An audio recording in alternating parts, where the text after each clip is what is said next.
Hi friends, and welcome back to another Arcane Season 2 commentary video. Today I'm going to be commenting on Act 2, and it's very weird because again, by the time you're able to see this, Arcane will have already ended forever. So yeah, I don't know how to take this, but yeah. I have so many things to comment on, so let's just dive into it, okay? Since I didn't get to talk much about Jinx in my previous video, I think it's only fair to start talking about her and dedicate as much video as needed to her. As I did mention, I love Jinx in this season, and it probably has a lot to do with her found family dynamic with Sevika and Isha. By the way, I was pronouncing the name very wrong. I mean Isha, because I was saying Aisha. But yeah, now that Silco's not around to put Jinx and Sevika against each other, they're still left with a lot of trouble to deal with, plus their own grief, especially in Jinx's case, but they can work together and start getting along. Silco's not there anymore to manipulate Jinx, and I'm just gonna get it out of the way, but yes, he loved her, but no, he wasn't a good father for her. He loved her in a very toxic and damaging way, so don't let the fact that she loved him back distract you from the truth. He was very bad for her, and now that he's not there, she can start bonding with Sevika and also with Isha, who quickly becomes her little sister and shadow slash mirror. We'll talk about that more at the end of the video, but yeah, Isha believes in her a lot more than she does believe in herself. She looks up to her, trusts her blindly, and even mimics her because Jinx is her hero, her older sister. And that's why, even though Jinx doesn't want to act as the symbol of the revolution that she was unwillingly become, Isha believes that she should and even acts a couple of times in her place. Jinx is a lot more grounded than before after the time skip. She even claims that Jinx is dead, and she's basically living in hiding with Isha, who reminds her of Powder, and who probably makes her understand why, now that she's in the position to be the older sister. Just like Jinx says in episode 6, ever since Isha dropped into her life, because she literally dropped onto her, it's been as if she had put on glasses. She's seeing things clearer, and even though she still believes that she's always destructing everything that she touches, she's also starting to believe that there are things that she can fix. Also, notice how Isha is a non-verbal kid, so she's probably the perfect antithesis to the constant voices in her head.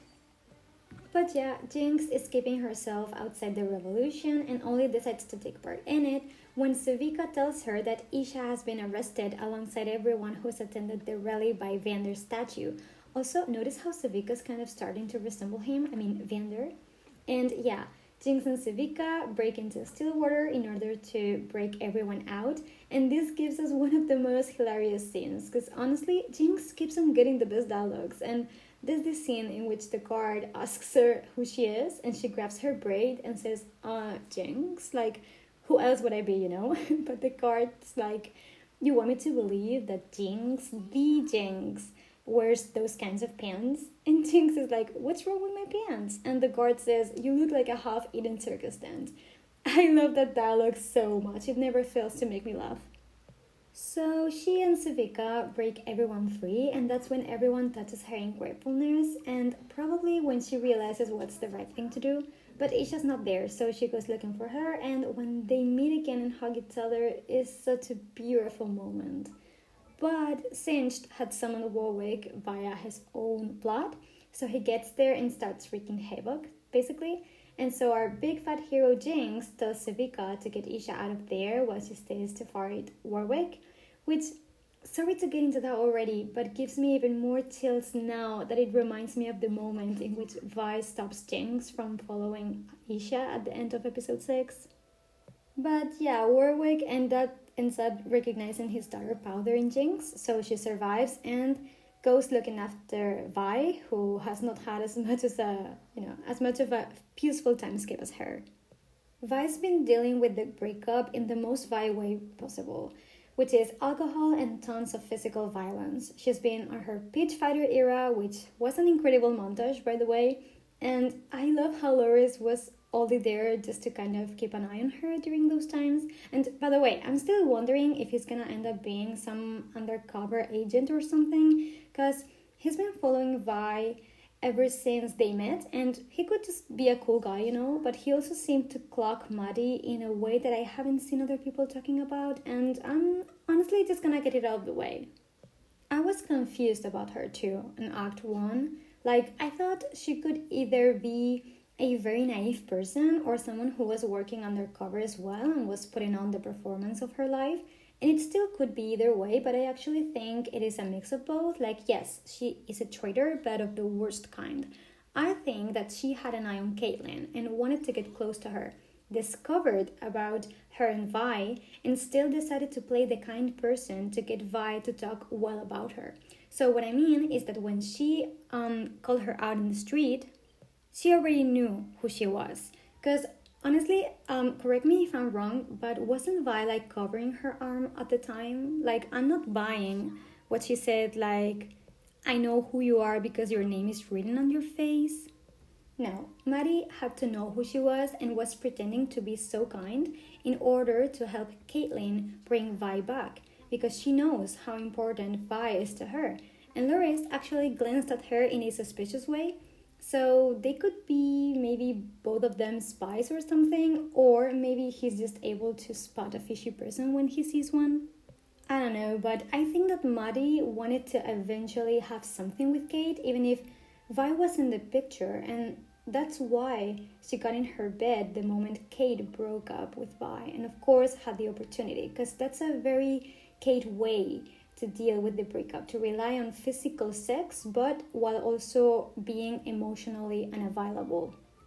And honestly, Maddie not getting the feelings returned doesn't make me sad at all because it was obvious that Kate loved Vi and was still yearning for her, and she still decided to shoot her shot. So, better luck next time, I guess.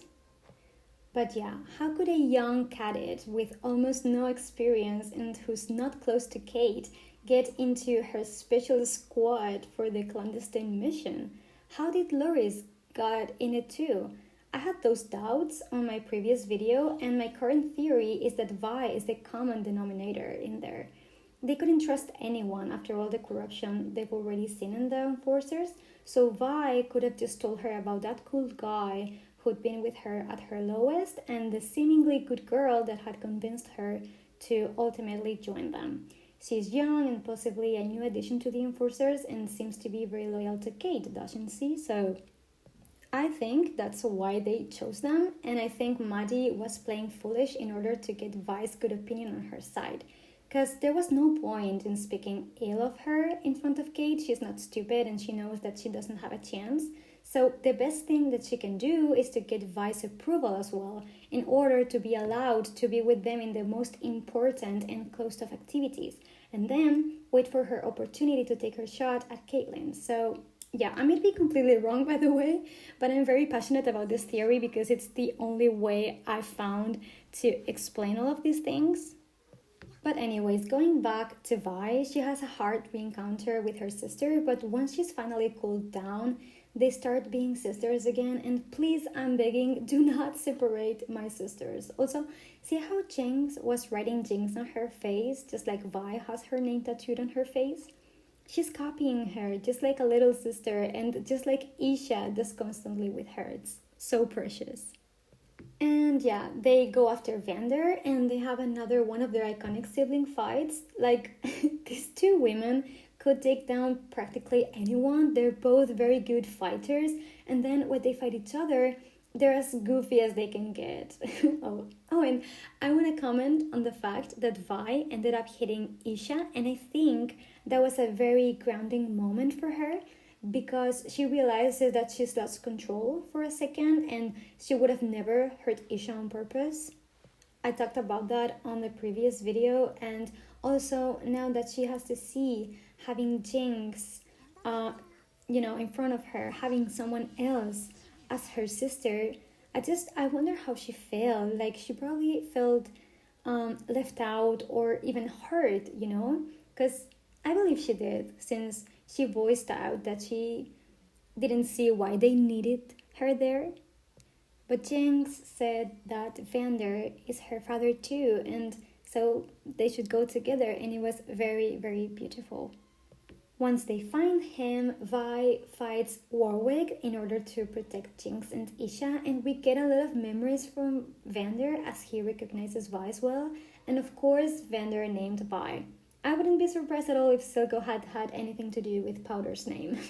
It's weird because it feels like they are their actual fathers, respectively. And I even wonder if they, if both Silco and Vander were in love with Felicia, perhaps. They could have been just, the greatest friends. But I don't know, they had great chemistry, and Vander stated in his letter that he had lost his mind after she died. But yeah, anyways, I don't know. I loved the family reunion and I cried like crazy at the family hug. Let's jump over to Caitlyn now, because as I've said before, she's been dealing with the breakup in her own way, having whatever she has going on with Maddie and still focusing on getting Jinx. But I love that now that months have passed, she's not letting Ambessa control her. And Ambessa tries constantly to get her on her side by training, giving her advice, giving her information that she thinks Caitlyn will react to in a certain manner. But no, Caitlyn has not changed. She kept the promise she's made to Vi in the end. But of course, if she wanted to go after Jinx, she could not go searching for Vi either. She already realized during Act 1 that she had to let her go if she wanted to fulfill her vengeance. But as everything progresses during Act 2, I think she realizes how her own desires are against her own values, especially when she finds out who Singed actually is and that everything he's doing is to try and save his daughter, Oriana, I think she's called. And, like Victor says at the end of episode 6, we justify our best actions in the name of love, but also the worst ones. And that's basically what she's doing. So that's why when she meets Vi at Victor's utopia, she falls so quickly. Of course, Vi calling her cupcake again had something to do with it, but Caitlyn had always had her reservations about Ambessa, and I think that little by little she's been noticing the dissonance between what she wants to do and what she actually thinks is the right thing to do. Also, when she realizes that Vi is only trying to save his dad, she doesn't need anything else to turn against Ambessa.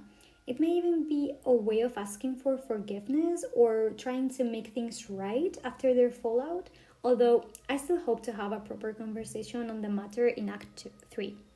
Then the whole Vi and Ambessa scene is so good, and we cannot ignore the fact that Kate brushed away Vi's spit towards her mouth. Like, lesbians don't play.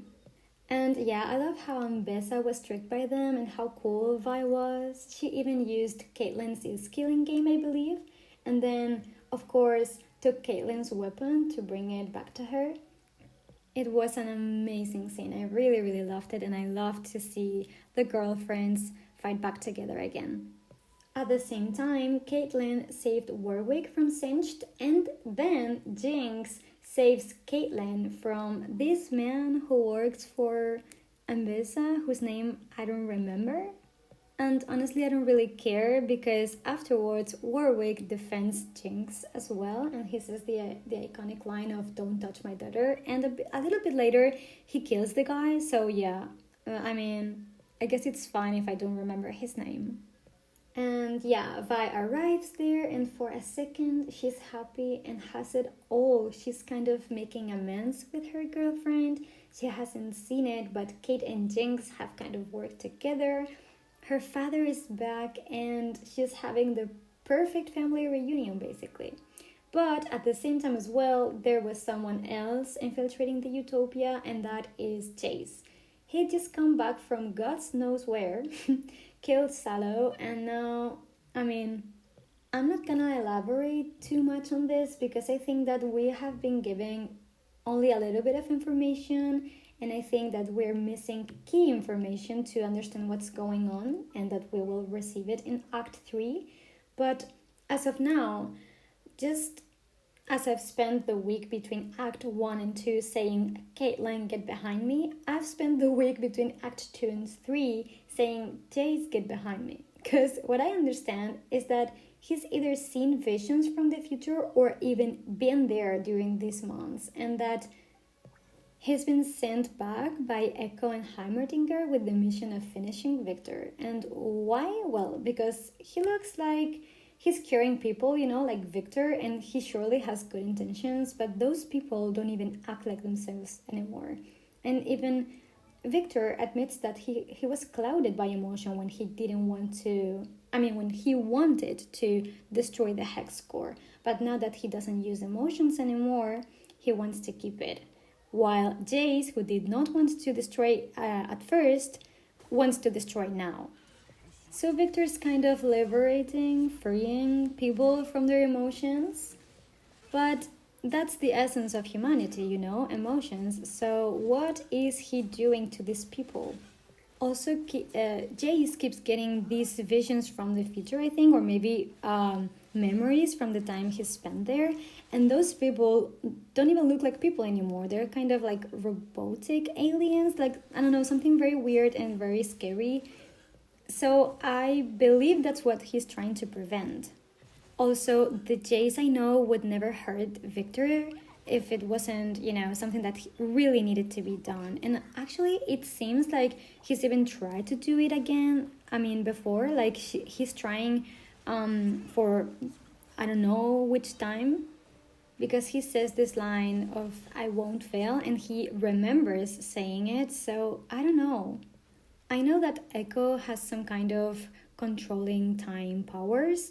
So, yeah, I don't know. I'm certain that we still need a lot of information to understand really what's just happened. And maybe Jace could be, you know, his mind could be clouded as well, because I remember that Victor said that he had touched the arcane too, and that it wasn't Jace, that there was something controlling him, just like, you know, Victor is also in control of the hex core.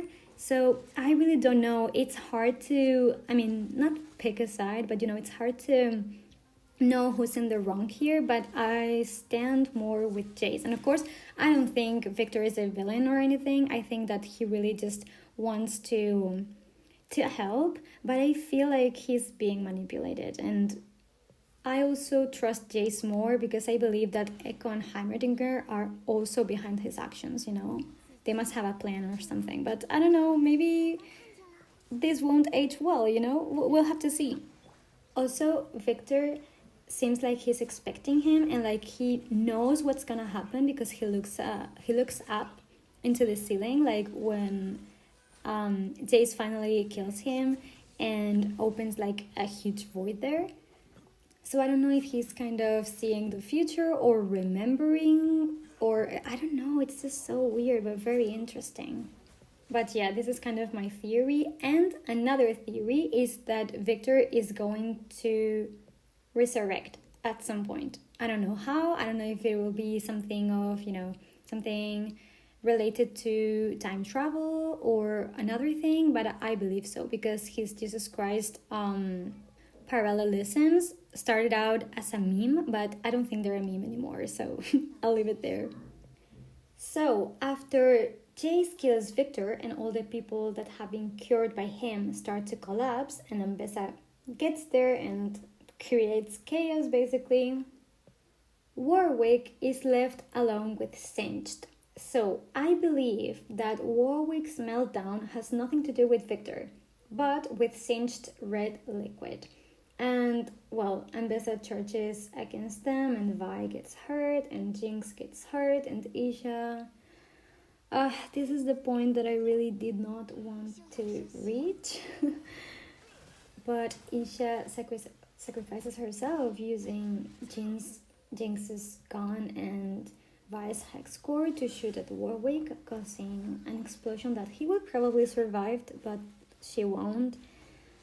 And that's what I meant, what I talked about her as Jinx's shadow or mirror, because she has been copying Jinx in every way possible. So of course this would be the way in which she'd help her family.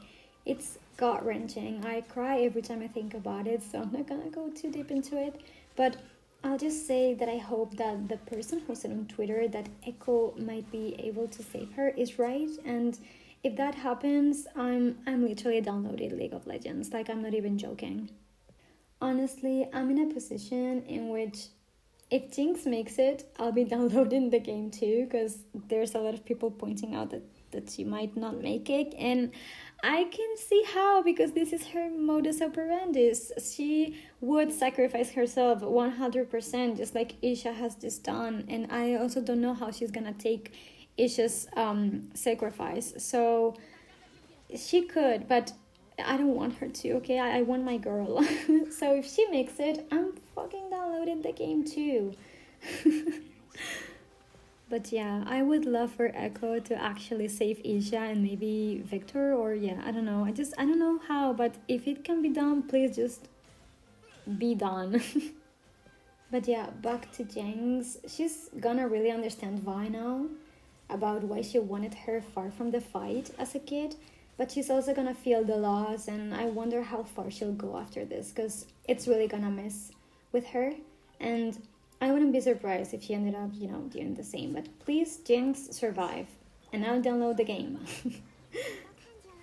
This is my offer. Like that tweet said, a soul for a soul. And well, on a last and very quick note, because I don't have the time to keep on, talking about Arcane, although I could, because there are so many things to talk about in Act 2, and I wish that I could talk for hours, but no one would watch it. So yeah, we're gonna try to keep it brief. But yeah, a quick note on Mel Medarda. Literally free Mel Medarda. I can't wait to see more about her. Everything is very interesting. So basically, we found out that she's the product of an affair that her mother had, God knows where, during an expedition, and that's probably why Mel has her powers. What powers were? Well, I'm starting to not be able to talk. This is my sign to finish the video. But yeah, remember when the show started, like the second season, and everyone was saying, there's no way Mel would have survived that. And remember, like the last scene of season 1, in which something golden started to shine at her back. Well, those are her powers. Like, I don't understand about it, because I do not play League of Legends for now, but my offer still stands. But I have seen people commenting on it, and I haven't wanted to read a lot, because I want to save the surprise for myself if they explain it during Act 3. But what I've read basically has led me to think that that's the reason why she survived, basically. She has some kind of powers inherited by his, father, whom we do not know. She's probably related to LeBlanc. They might be sisters, or they might, I'm assuming that the voice from the Black Rose is her. But yeah, I don't know. I'm very lost in here, of course, because I don't know this lore. But yeah, it is very interesting, and I have to say that I was very sad to realize that the brother wasn't real, because I was, I was excited for her to get his brother back, after thinking that he was dead, but apparently he must be. Yeah, he probably is, and I just hope Mel makes it, and yeah. Actually, I'm gonna say it. I need Kate, Vi, Jinx, Mel, and Jace to survive. Like, at least them. Because I love them so much. I wouldn't be able to take their deaths. Even if it's poetic, even if it makes sense lore and story-wise. I can't. Please, I love these characters to death. I love this show so much. It has become literally my favorite thing ever. So, please, I need them to be happy. And I will repeat it, but I believe that Vi deserves to have her sister and her girlfriend and be happy. Like, this woman has suffered so much. Like, of course, everyone has suffered, but you know what I mean? Like, she deserves it, please. And the last very, very quick note is gonna be that I believe, like, this is, I don't know, maybe League of Legends players will laugh at this, but what if Noxus is like the place in which the next League of Legends series takes place? Because right now they're mentioning like very cool characters, or at least I think that they look cool, they seem to be cool, and they're probably just going to appear a little bit on Act 3. So it would be nice if we were able to follow them into, back to their world and see more, more stories from there. I don't know. Just let me know what you guys think, whether you are League of Legends players or not, whether you're only, you know, Arcane enjoyers or not.